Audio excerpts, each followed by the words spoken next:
안녕하세요. 결혼 한 번 잘못했다가 이혼하게 된 이야기, 뭐가 자랑이라고 이렇게 사연까지 보내나 싶으신 분들도 당연히 계실 거라 생각해요. 대나무밭에서 임금님 귀는 당나귀 귀라고 외치듯 그냥 누가 되었든 간에 상관없으니 저 혼자 한탄이라도 해볼 생각으로 이렇게 사연을 적게 되었습니다. 결혼을 하면 고부 갈등은 어떻게 보면 당연히 따라오는 거라 생각했습니다. 서로 평생을 다르게 살아온 두 사람이 결혼을 하고 두 집안이 한 식구가 되는 건데 어떻게 하나같이 다 마음이 맞을 수가 있겠나요? 장서 갈등이라는 말도 있듯이 제가 시어머니와의 문제로 골머리를 썩는 만큼 남편 또한 저희 친정어머니가 이해가 되지 않는 부분이 있을 거라고 생각했습니다. 서로 다른 두 집안이 결혼하는 것인 만큼 그 정도 의견 차이는 당연히 겪을 수도 있는 일이라고 생각했지요. 평생을 저희 할머니한테 당하고만 사신 저희 어머니도 아버지랑 아직도 잘 살고 계시는데 익숙해지면 괜찮을 거라 생각했고 모든 건 시간이 해결해줄 문제라고 생각했어요. 그만큼 제가 이혼이라는 결정을 내리게 된 게 그냥 하루 만에 결정한 것이 아니고 견딜 만큼 견디고 버틸 만큼 버티다 내린 결정이라는 걸 알아주셨으면 합니다. 남편과는 중매 결혼을 했다고 표현하는 게 제일 맞는 것 같네요. 사실 저는 결혼하는 데 있어서 서로 사랑하는 마음이 가장 중요하겠지만 그 사랑이란 게 안정적인 기반에서 나오는 거라 생각했어요. 제가 조건 따져가며 남편 골라서 시집갈 만큼 잘난 사람은 아닙니다. 그저 결혼할 때 있어서 양가 형편이 비슷하고 두 사람 벌이도 비슷한 사람들끼리 결혼하는 게 가장 행복할 것이라는 생각이었어요. 어느 한쪽 기우는 집 없고 서로 비슷한 조건이라면 결혼 후에 이런저런 이야기가 나올 일도 없을 거라 생각했죠. 그래서 원래는 결혼정보회사에 가입을 했었어요. 사람마다 느끼는 바가 다를 테고 무조건 제 말이 맞는 건 아니겠지만 저는 거기서 썩 좋은 경험을 하지는 못했습니다. 뭐랄까, 남자는 한 살이라도 어리고 이쁜 여자를 찾는 거고 여자는 한 푼이라도 더 벌고 이왕이면 명예까지 있는 그런 남자를 찾는 거라는 걸 기본 전제로 깔고 있는 것처럼 느껴졌거든요.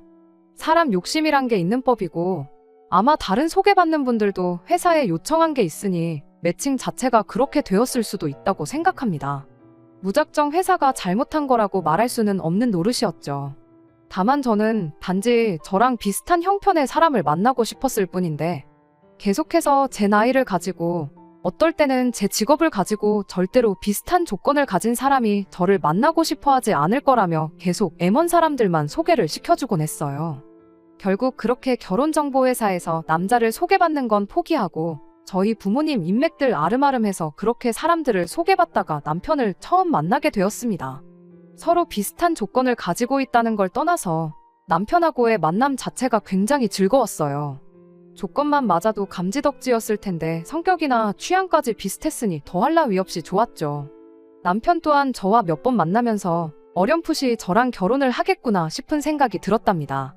두 사람 마음이 맞으니 연애 시작하고 결혼 이야기까지 나오는데도 그렇게 오랜 시간이 걸리지 않았어요. 말씀드렸다시피 양가 형편도 비슷했고 두 사람 벌이도 비슷했다 보니 나름 저 스스로가 이 결혼에 확신을 가지고 있었습니다. 그렇게 연애 시작하고 얼마 지나지 않아서 양가 부모님께 서로를 소개를 시키게 되었습니다. 저도 저였지만 당시 남편이 나이가 조금 있었다 보니 시댁에서는 하루라도 빨리 결혼을 시키고 싶어하는 눈치였습니다. 그런데 자꾸 언제쯤 날짜를 잡아야 하나, 언제가 좋겠나 하면서 눈치를 보는 게 저도 빨리 결혼을 하고 싶어하는 건가 떠본다기보단 무언가 다른 눈치를 보는 느낌이 들었습니다. 그리고 제 예상이 맞았어요.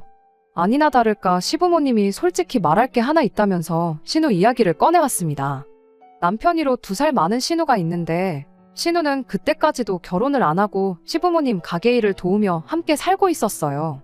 그리고 두 분이 남편과 저희 결혼을 이야기하면서 다른 사람이 아니고 그런 신우 눈치를 봤던 겁니다. 처음엔 신우가 저희가 뭘 하던 말던 별로 관심 없다는 눈치로 저희가 거실에서 자리 깔고 앉아 이야기 나누는 동안 혼자 자기 할 일 하면서 돌아다니고 있었거든요. 그런데 시부모님 입에서 결혼은 언제쯤 시키는 게 좋으려나 하는 한마디가 나오자마자 이쪽엔 관심도 안 주던 신우가 갑자기 돌변해서는 저희 쪽으로 성큼성큼 다가오기 시작했어요. 그러더니 시선은 저한테 고정을 해서는 시부모님께 한마디 하더군요. 절대 나보다 동생 먼저 결혼시킬 생각은 하지 말라고. 찬물도 위아래가 있고 모든 일에는 순서가 있는 거 알지 않느냐며 시부모님께 한 소리를 하고 가더라고요. 말은 시부모님께 하고 있지만 그 소리는 저한테 하는 경고나 마찬가지였어요. 신우가 저러고 방으로 휙 들어가 버리니 시부모님이 쩔쩔매면서 제 눈치를 보기 시작했어요. 신우는 당신들이 잘 이야기해 볼 테니 걱정하지 말고 계획대로 결혼 준비를 시작하라고 하셨죠. 어차피 저희가 연애를 시작한 지 그렇게 오랜 시간이 지난 게 아니었다 보니 결혼 날짜를 잡는 데 있어서 서두를 필요는 없었습니다.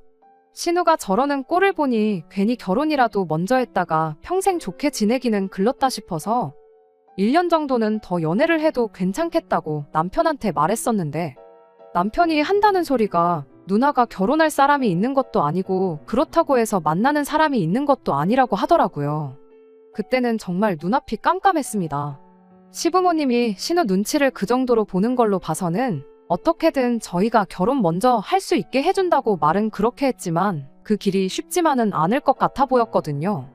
아니나 다를까 친정 부모님도 이 이야기를 듣더니 굉장히 불쾌해하셨어요.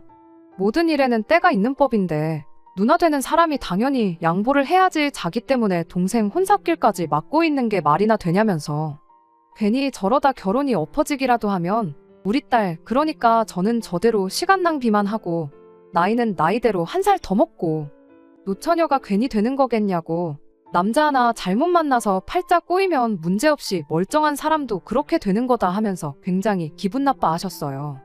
남편이 저희 부모님께 절대로 그런 일이 생기게 두지는 않겠다고 이번엔 자기도 나서서 누나가 저희 결혼하는 데 있어서 깽판 치는 일 없게 하겠다고 또 약속을 했습니다. 그 후로 며칠 지나서 이번엔 신우를 빼고 시부모님을 따로 만나는 일이 있었어요. 그때 조금 안심이 되었던 게 시부모님 또한 신우 때문에 저희들 결혼을 늦추고 싶은 생각이 없다고 말을 하셨거든요. 막상 저희가 결혼을 먼저 하게 된다고 한들 신우가 땡깡 부리는 것 때문에 고생이야 좀 하겠지만 자기가 뭐 어쩔 수 있겠냐. 시간 지나면 나아지겠지 하시면서 일단 신우는 생각하지 말고 계획한 대로 진행을 하라. 그런 식으로 이야기를 했어요. 물론 그 자리 자체가 아무래도 남편이 저희 집에서 나눈 이야기를 가지고 집에 가서 이야기를 했기 때문에 만들어진 자리라는 건 안 봐도 알 수 있었지만 말씀드렸다시피 저 또한 결혼 이야기 나왔다고 해서 당장 결혼하는 것보다 조금 느긋이 연애하면서 서로를 알아가는 과정 또한 중요하다고 생각했기에 일단 상황을 두고 보자는 심정이었습니다. 그리고 만약에 결혼할 때가 와서 신우 때문에 문제가 생기게 된다면 그땐 시부모님이 제안했던 것처럼 신우는 아예 무시해버리고 그냥 결혼식을 올려버릴 생각이었어요. 그런데 막상 신우도 이번엔 남편이 진짜로 자기는 상관 안 하고 결혼을 하겠다 작심을 한 걸 어렴풋이 눈치를 챘던 건지 양가 부모님께 서로를 인사시킨 뒤 1년이 지나지 않은 시점에 가족들 앞에 결혼 소식을 전해왔습니다. 신우가 한참을 연애도 안 하고 혼자 지내면서 있었기에 갑작스런 결혼 소식에 남편도 시부모님도 다들 놀랐다고 하네요. 그리고 덕분에 동생 혼사길도 망치지 않게 돼서 정말 다행이라며 시부모님이 엄청 기뻐하셨답니다. 결혼할 사람이 생겨서 신우도 마음에 여유가 생겼던 건지 아예 저를 이미 올케처럼 여기는 듯 싶었어요. 가족들한테 결혼할 상대방을 인사시키는 그 자리에 저까지 불러냈거든요.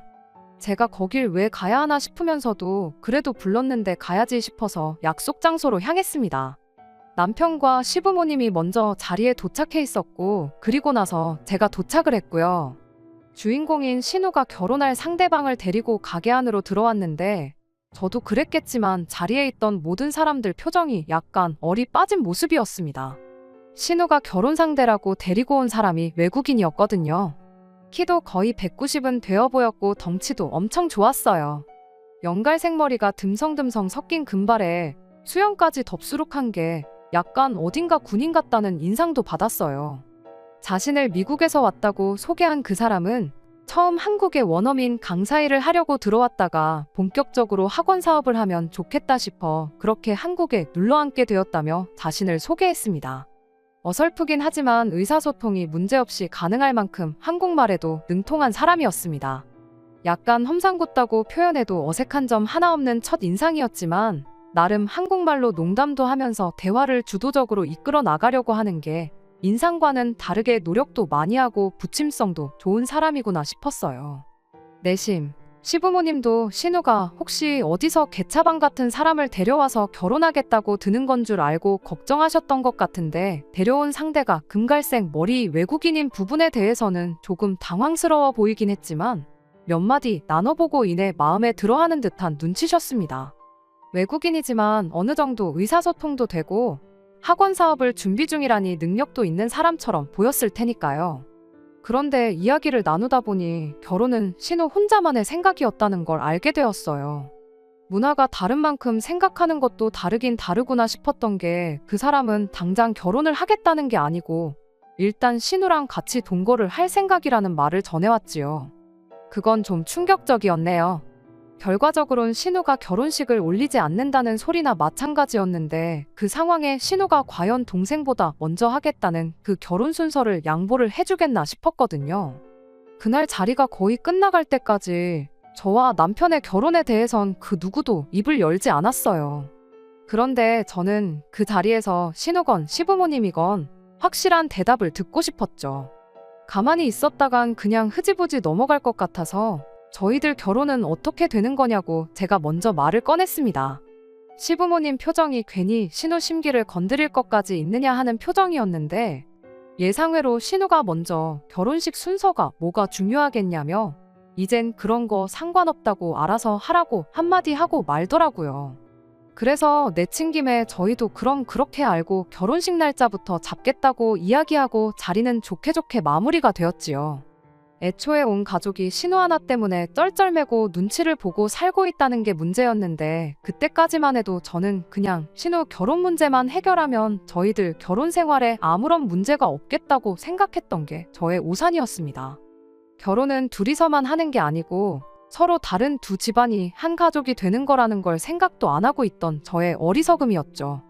아무튼 그 자리가 있은 뒤 몇 주 지나지 않아 신우가 시댁에서 나와 그 남자와 동거를 시작했어요. 그리고 저희는 그로부터 반년이 지나 결혼식을 올리게 되었고요.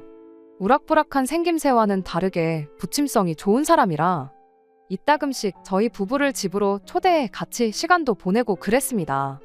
까탈스러운 성격이라고 생각했던 신우도 마음에 여유가 생겨서 그런 건지 같이 시간 보낼 때만큼은 세상에 이렇게 착한 사람이 있나 싶을 정도로 저희를 챙겨줬어요. 그 사람이 말하기를 한국 음식은 좋아라 하는데, 술, 그러니까 소주만큼은 아무리 마셔봐도 이게 무슨 맛인지 모르겠다며 항상 저희 올 때마다 한 병에 몇십만 원씩 하는 양주를 준비해서는 그걸 몇 병씩 마시고 그랬습니다. 남편이 술을 좀 좋아라 하던 편이다 보니 누나 덕분에 양주를 종류별로 다 먹어본다며 좋아했어요. 둘이 사는 집이 넓지는 않았지만 나름 아기자기하게 잘 꾸며놓고 살고 있었고, 미국 문화인지 뭔지 모르지만 저희를 집에 초대할 때마다 저희 생각나서 샀다며 뭘 그렇게 뜬금없는 선물도 주고 그랬습니다. 그때는 마냥 그 사람이 사업을 준비 중이라 하더니 여유도 있고 씀씀이도 큰 편이구나 그렇게 생각을 하고 있었는데, 사실은 그런 게 아니었습니다. 신우가 그렇게 동거를 시작한 지 1년 반, 저희 결혼 생활이 1년이 넘어가는 시점부터 해서 상상도 못한 사실들을 속속들이 알게 되었고, 나중에 가서는 경악을 금치 못할 사태까지 터져버리게 되었거든요. 그렇게 긴 시간도 아닌데 세상 사이 좋아 보이던 신우와 그 남자가 시간이 흐르면서 점점 사이도 안 좋아지기 시작했던 게 문제였어요. 사실 저는 어느 정도 이런 날이 올 수도 있겠구나 예상은 하고 있었어요. 남자는 동거 이야기를 꺼냈는데 신우는 결혼을 생각하고 있었잖아요. 둘이 목표하는 바가 달랐다 보니 누가 먼저든 간에 언제쯤부터는 불협화음이 생기진 않을까 그런 생각이 들었거든요. 그런데 진짜 문제는 결혼과 동거에서 나오는 의견 차이 같은 사소한 게 아니었어요. 언젠가부터 두 사람이 저희를 집으로 초대하는 수가 부쩍 줄어들게 되었고, 시간이 지남에 따라 만나기는커녕 아예 연락조차 자주 할 일이 없어졌습니다. 남편은 본격적으로 사업을 시작하려는가 보다고 바쁘니까 그럴 수도 있지 않냐며 대수롭지 않게 넘기는 눈치였는데, 저는 내심 걱정이 되었어요. 아니나 다를까 하루는 난데없이 신우가 저희 집에 찾아온 날이 있었어요. 연락도 없이 초인종부터 누르는 게 왠지 느낌이 쎄하더라고요. 웬일로 연락도 없이 오셨느냐 물으니 신우가 지금 그 남자랑 싸워서 당장 갈 곳이 없어서 찾아온 거라고 하는 겁니다. 알고 보니 그 근래 들어서 둘이 다툼이 잦았었나 봐요. 신우는 끝까지 그 이유를 설명해주지 않았고 다만 당장 갈 곳이 없으니까 하루만 신세를 지겠다는 말뿐이었지요. 하루 정도는 신세 지는 거 문제는 아니지만 왜 더 가까운 시댁을 두고 우리 집을 찾아온 건가 싶었어요. 오갈 곳이 없다는데 나름의 이유가 있겠거니 싶어서 딱히 별다른 말을 하지는 않았습니다. 그렇다고 우리 집은 안 된다고 내쫓아버릴 수도 없는 노릇이었으니까요. 문제는 그날 이후로 시작되었습니다. 처음 저희 집에 재워준 그 날을 기점으로 신우가 거의 일주일에 한 번꼴로 하루만 신세지자고 계속해서 찾아오기 시작했거든요. 한참 심했을 때는 일주일에 3번도 왔던 적이 있어요. 뭘 어떻게 다투길래 허구한 날 집을 뛰쳐나오나 싶었고 남편도 누나 성질머리가 저래서 집을 나오는 거라고 대수롭지 않게 여겼었는데 하루는 그냥 두고 볼 수가 없을 정도로 몰골을 한 신우가 짐까지 싸들고 저희 집에 찾아온 거예요. 눈탱이가 시퍼렇게 멍들어서 아주 잘 익은 왕밤처럼 되어 있더라고요. 둘이 말다툼을 하다가 결국 그 남자가 힘으로 신우를 제압했었나 봐요. 남자고 여자고를 떠나서 같은 남자라도 잘못 걸리면 뼈도 못 추릴 것 같은 덩치를 가진 사람이었는데 신우가 상대가 되었겠나요? 신우 몰골을 보아하니 그간 신우랑 관계가 어쨌건 간에 걱정부터 되더라고요. 이거 경찰부터 불러야 되는 거 아니냐 했는데 신우가 호들갑 떨지 말라고 경찰 부를 정도의 일이었으면 자기가 진작에 불렀을 거라며 저를 딱 막아서더군요. 아니나 다를까 다음날 그 남자가 우리 집에 신우를 데리러 왔어요.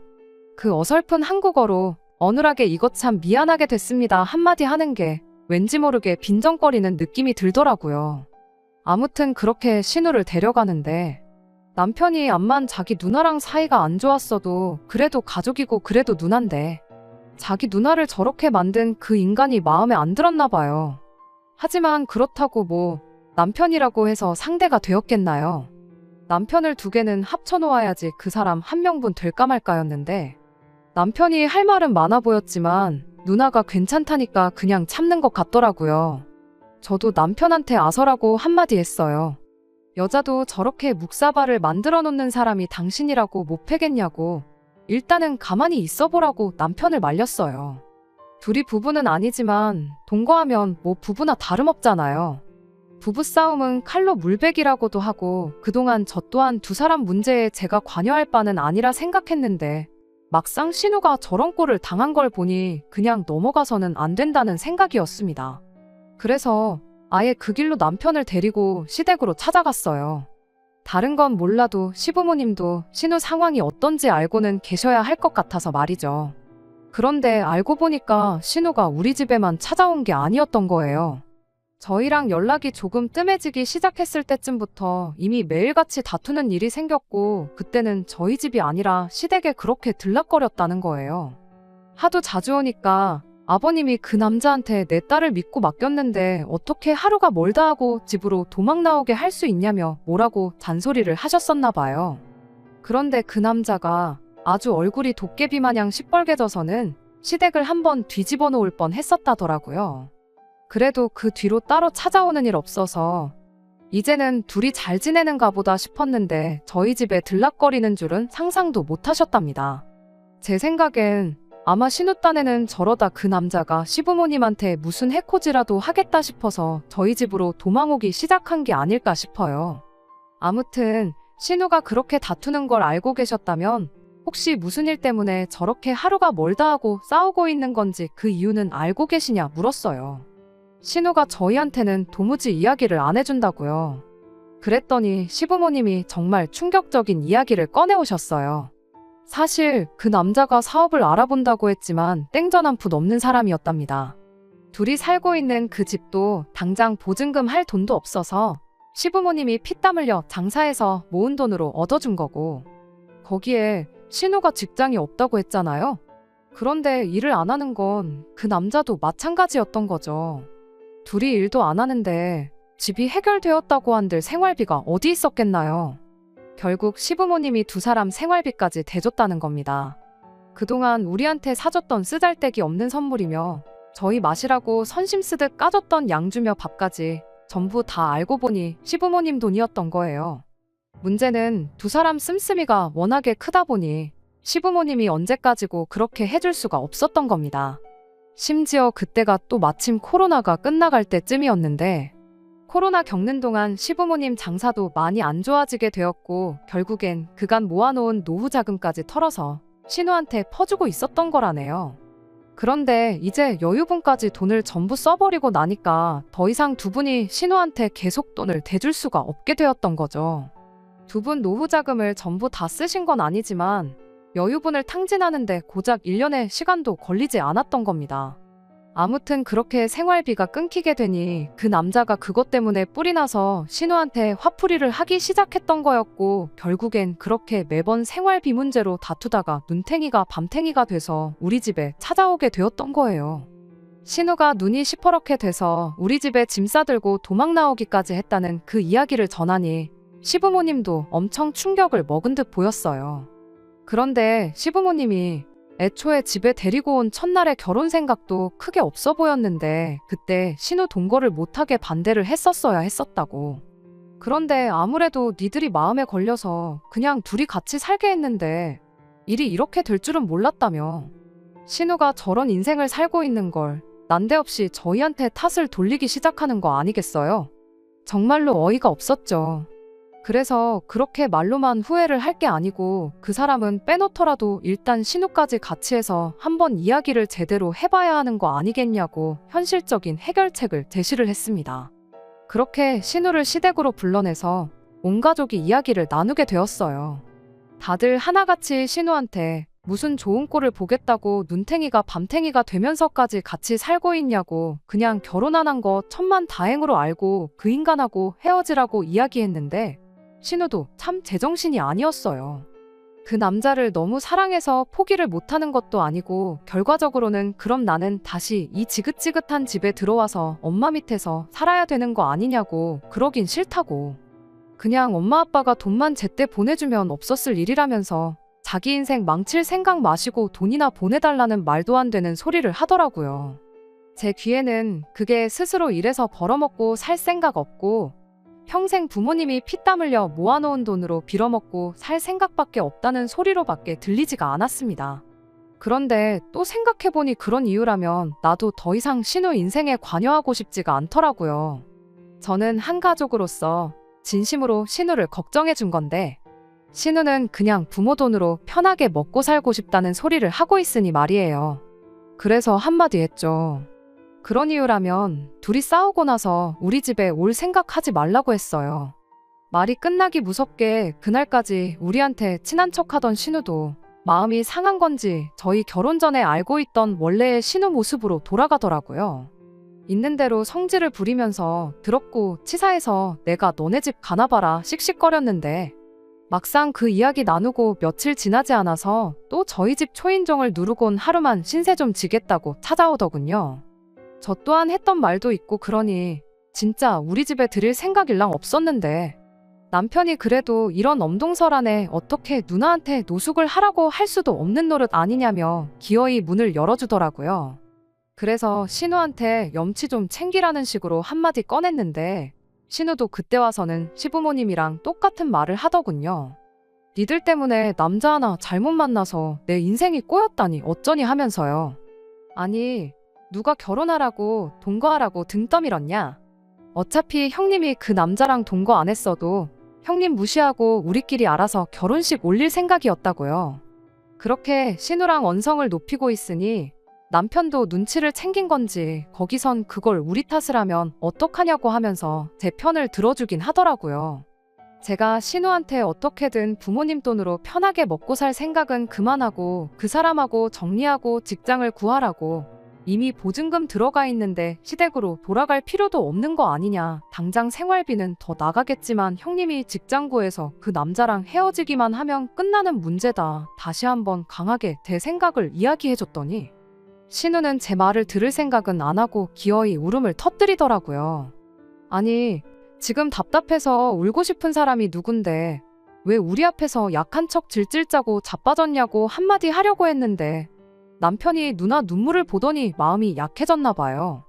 그 길로 지 누나한테 달려가선 울긴 왜 우냐며 누나를 달래주더라고요. 그러더니 결국 나한테 너무하다고 누나가 그래도 의지할 곳이 우리밖에 없어서 찾아온 건데 그렇게 매정하게 굴 필요가 있냐며 뭐라고 할 게 아니라 우리가 방법을 찾아보자며 누나 편을 드는 거예요. 그리고 나서 남편이 신우를 방에 데리고 가서는 둘이 이러쿵저러쿵 무슨 이야기를 나누더라고요. 한참 그러고 있다 나오더니 남편 하는 말이 일단 우리가 할 수 있는 건 누나한테 직접적으로 돈을 줄 수는 없지만 돈을 벌 방법 정도는 대신 알아봐 줄 수 있지 않냐며 일단 수입이 생기면 둘이 이렇게 싸우는 일은 없지 않겠냐? 둘이 잘 지내는 거 직접 봐서 알지 않느냐고 저를 설득하더라고요. 그래서 나는 빠질 테니 알아서 하라고 한마디 해줬어요. 며칠 지나서 남편이 이래저래 해서 어떻게 과외자리를 알아왔나 보더라고요. 전단지 만들어다 여기저기 붙이고 당근에도 올리고 하면서요. 당장 누나도 그렇고 그 사람도 그렇고 직장 구해서 일할 생각은 없어 보이지만 과외자리면 하루 한두 시간 짬만 내면 되는 거니 문제 없을 거라고. 그리고 원어민이니만큼 페이도 세서 조금만 해도 웬만한 사람들 월급만큼은 벌겠다고 하면서 최대한 이런 식으로라도 도와주자는 소리를 하더라고요. 생각보다 남편의 아이디어가 먹히긴 했어요. 아무래도 원어민 직접 과외를 원하는 집이 많다 보니 연락이 엄청 많이 오더라고요. 남편은 신우한테 과외 공고 올리는 방법 같은 걸 알려주고 그 길로 신우네한테서 손을 뗐고요. 수입이 생기니 신우가 싸웠다고 저희 집에 찾아오는 일도 없어졌고 그렇게 우리 인생에 다시 신우가 빠지게 되니 남편하고 언제 그랬냐는 듯 다시 사이가 좋아졌어요. 그런데 산 넘어 산이라고 하나 해결했구나 싶었더니 여지껏 신우가 날이면 날마다 찾아오는 건 문제축에도 들지 못하는 일이 터지고 말았습니다. 아무튼 신우랑 그 남자가 다시 평화롭게 된 데에는 남편 공이 컸지만 저랑은 앙금이 남아있었다 보니 둘이 다시 사이가 좋아졌더라도 예전처럼 저희를 집에 초대하거나 같이 시간을 보내거나 하지는 않았습니다. 그래도 둘이 사이는 정말 좋아졌던 건지 그렇게 된 지 몇 달 지나지 않아서 신우가 임신을 했다는 소식을 듣게 되었어요. 경사였죠. 시부모님도 이젠 아이가 생겼으니 그 남자도 동거를 끝내고 결혼을 하자고 들지 않겠나 나름 그런 기대를 하셨나 봐요. 그 이후로는 신우네가 다시 저희한테도 연락을 하기 시작했어요. 뭐 보나마나 조카 생겼으니 뭐라도 하나 받아내고자 연락을 했던 걸 테지만 저도 제 나름대로 신우가 안정이 되는 편이 제 인생에 도움이 되면 되는 상황이었으니 그 상황을 애써 반겨보려고 노력했습니다. 신우가 임신 6개월이 지났을 때는 실제로 두 사람 사이에 결혼 이야기가 오가기 시작했습니다. 신우가 배가 너무 부른 상태에서는 결혼식을 올리고 싶지 않다며 아이 태어나고 나서 몸매 관리 좀 받은 다음에 그때 가서 결혼식을 올리는 쪽으로 이야기가 되었던 것 같아요. 그래서 뭐 저희는 웨딩 사진을 어디서 했니? 스드메 정보는 어디서 얻었니? 그런 심심한 이야기를 한참 신우랑 주고받고 있었는데 신우 아이 태어나기 2달 전 경악을 금치 못할 사건이 터져버리고 말아버렸습니다. 신우가 이게 무슨 일이냐고 펑펑 울면서 저희 집이고 시댁이고 전화를 돌린 거예요. 자고 일어나니까 제임스가 온데간데 없다면서 이게 무슨 일이냐고 아주 난리가 났던 거죠. 저희도 이게 무슨 일인가 싶었어요. 전화 끊기가 무섭게 그 길로 시부모님 모시고 신우네 집으로 달려갔죠. 도착했더니 신우는 이게 무슨 일이냐고 펑펑 울고 있었어요. 집안 분위기를 보아하니 급한 대로 자기 집 몇 개만 챙겨서 잠적을 해버린 것 같더라고요. 편지 한 통도 남겨놓지 않고요. 그간 얼마나마 벌어서 모아놓은 돈도 동전 한 입 남겨놓지 않고 싹 다 챙겨간 상황이었어요. 대놓고 야반도주를 한 건데 암만 전화를 한다고 한들 그 사람이 미쳤다고 전화를 받을 일도 없었겠죠. 그 뒤로 정말 난리도 아니었지요. 남편이 어떻게든 그 사람 찾아내겠다고 백방으로 노력했는데 애초에 그 사람 이름이 제임스도 아니었고 저희가 알고 있던 모든 개인정보가 다 가짜였다는 사실까지 알게 되고 나니 그 사람 찾아내는 건 글렀구나 싶었습니다. 당연한 소리겠지만 그 이후로 집안꼴이 말도 아니었어요.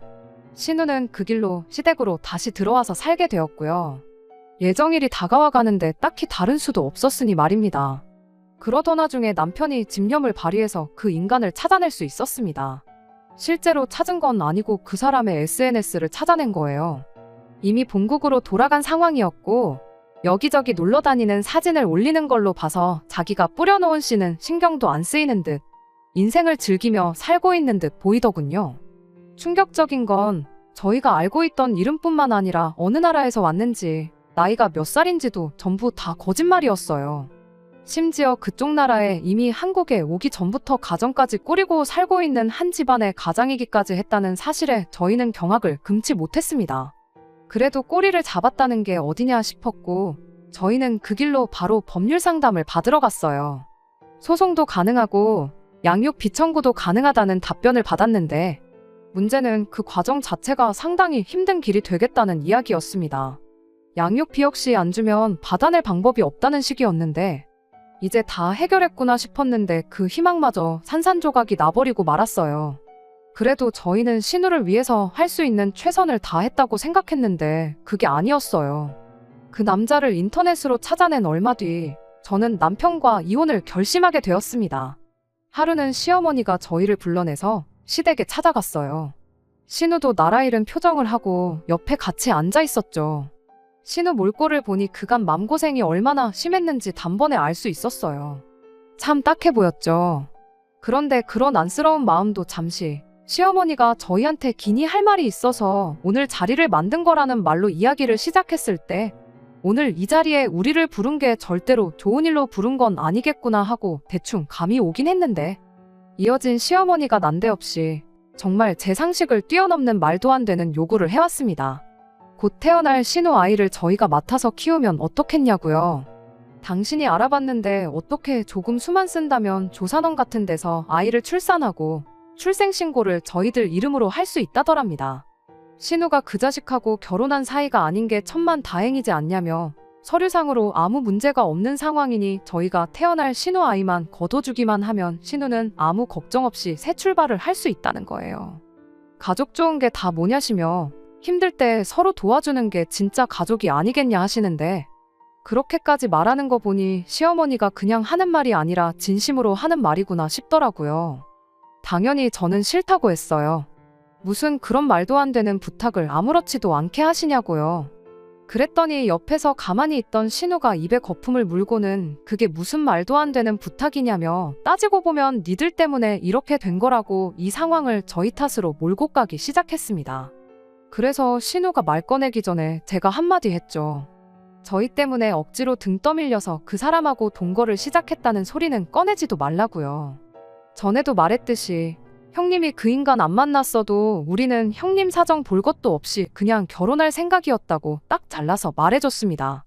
그랬더니 이번엔 가만뒀으면 그 인간하고 헤어졌을 건데 니들이 오지랖 부려서 일자리도 구해주고 그러는 바람에 다시 사이가 좋아져서 아이가 생긴 거 아니겠냐며 그거에 대한 책임을 지라는 말도 안 되는 주장을 펼치더라고요. 시어머니의 말도 안 되는 부탁도 이 모든 상황을 저희 탓으로 몰고 있는 신우의 억지도 어이없었지만 그 와중에 제일 어이가 없던 건 바로 남편의 반응이었습니다. 절대로 신우 애를 키울 수 없다는 제 말에 힘을 보태주기는커녕 옆에 앉아서 저한테 소곤거리길 죽은 사람 소원도 들어준다는데 죽고 나서 들어줘봐야 그게 다 무슨 소용이겠냐고 살아있을 때 도와주는 게 맞는 거 아니냐며 불쌍한 우리 누나 인생 구제해주는 셈 치고 아이를 우리가 키워주는 게 어떻겠냐고 저를 설득하려 들던 남편의 반응이었습니다. 별것도 아닌 일에 제 편을 들어주면 뭐해요. 정작 중요할 때는 가족 편을 들어주는데 정말 믿는 도끼에 발등 찍힌다는 기분이 딱 이런 기분 아닐까 싶었습니다. 제정신으로 하는 소리냐고 그랬더니 피 한 방울 안 섞인 남이 자식 입양해 키우는 사람도 있는데 뭐가 문제겠냐며 그냥 가슴으로 낳은 우리 자식이라 생각하고 잘 키우면 되는 거 아니겠냐고 끝까지 자기 가족들 편을 드는 거예요. 거절해봐야 이 인간들한테 피도 눈물도 없다고 평생 원망이나 받을 텐데 더 이상 제가 이 인간들하고 한 가족으로 있어야 할 이유가 뭐가 있나 싶었어요. 그래서 저는 그 자리에서 이혼 이야기를 꺼냈습니다. 이혼 이야기에 이 인간들이 겁먹고 신우 애 키워달라는 말을 철회한다 하더라도 저는 어쨌든 제가 발을 담그고 있는 이 집구석이 똥통이라는 걸 깨달았기에 이 발언을 철회할 생각은 전혀 없었어요. 그런데 이혼 이야기가 나오기 무섭게 그럼 출생신고만이라도 제 이름으로 해주면 안 되냐는 부탁을 해오더군요. 말인즉슨 어차피 저는 이혼녀 딱지를 달 테니 출산 기록이 남는 것쯤은 아무 문제 아니지 않냐는 소리였어요. 이혼하고 양육권은 자기들이 가져갈 테니 신우 서류만 깨끗하게 해달라는 소리였죠. 그 길로 저는 자리를 박차고 일어나서 남편은 물론이고 신우의 시부모님까지 다 싸잡아서 한마디 했습니다. 단체로 정신 나갔냐고, 제정신 좀 챙기라고요. 신우가 이혼한 기록이 없으니 출산 기록만 어떻게 하면 새 출발할 수 있다고 생각하나 본데 정신 차리라고 한마디 해줬습니다. 이미 우리 결혼한다고 이야기 나왔을 때부터 신우 결혼은 평생 긁는 거나 마찬가지였는데 그깟 기록 몇 개 있고 없고 한다고 신우가 앞으로 결혼해서 새 인생 살 수 있다고 생각한 거면 큰 오산이라고요. 그거 아니었어도 평생 혼자 살았을 인생이니 적어도 평생 혼자 외롭지 않게 지금부터 정신 차리고 애나 똑바로 키우라고 한마디 해주고, 남편도 그렇게 누나애를 키워주고 싶으면 나랑 이혼하고 누나랑 합가해서 네 조카 아빠 노릇이나 실컷 해주라 한마디 해주고 그렇게 그 집구석을 뛰쳐나왔네요. 그날 이후로 남편이 자기가 잘못 생각했다며 이혼만은 말아달라고 싹싹 빌기 시작했지만, 앞으로 신우에 태어나면 펼쳐질 제 인생이 눈앞에 선해서 그렇게 못하겠다고, 협의 이혼 해주기 싫으면 몇 년이 걸리더라도 진흙탕 싸움을 하는 한이 있어도 꼭 이혼하게 만들어줄 테니 그렇게 알라 말해주고 저는 그 길로 짐 싸서 친정으로 향했습니다. 남편과 이혼을 진행하는 과정에서 신우의 아이가 태어났고 순리대로 신우 아이는 신우호적으로 올라갔어요. 그렇게 되니 적어도 아들까지 이혼남을 만들기 싫었는지 시부모님이 저희 친정집까지 찾아와 저는 물론이고 저희 부모님한테까지 다시 한번 생각해달라 싹싹 빌었지만 이미 질릴 대로 질린 집구석에 남아있는 정이라고는 눈꼽만치도 없었고 그 길로 그렇게 이혼을 하게 되었습니다. 정작 누나를 위해 아빠가 되어주겠다고 자처하던 남편은 막상 신우네 애가 태어나니 가족들은 나 몰라라 하고 혼자 지내기 시작했어요. 그 꼴을 보니 정말 제가 잘못된 선택을 내려 신우 아이를 데려다 키우겠다 했어도 달라지는 건 없었겠구나 싶고, 이 사람과 진짜 내 아이를 만들지 않은 게 정말 천만 다행이구나 싶었습니다. 신우는 내 인생 망했다고 아이 태어나자마자 방문 걸어 잠그고 은둔 생활을 시작했어요. 결국 애는 시부모님이 맡아서 키우게 되었고요. 정신 못 차린 딸 하나도 버거울 텐데 갓난아이까지 키우게 되었으니 시부모님 노후의 고생길이 안 봐도 눈에 선하네요. 다른 건 몰라도 쓸데없는 정에 휩쓸리지 않고 빠르게 이혼을 결심한 제 선택이 정말 잘했다는 생각뿐이고, 결국 이혼녀가 되긴 했지만 저야말로 제게 찾아온 두 번째 기회를 날려먹지 않게 항상 최선을 다해서 살아야겠다는 생각뿐입니다. 끝까지 들어주셔서 감사합니다. 오늘의 사연은 여기까지입니다. 구독과 좋아요, 알람 설정 부탁드리고 더 좋은 사연으로 다시 찾아뵙겠습니다. 감사합니다.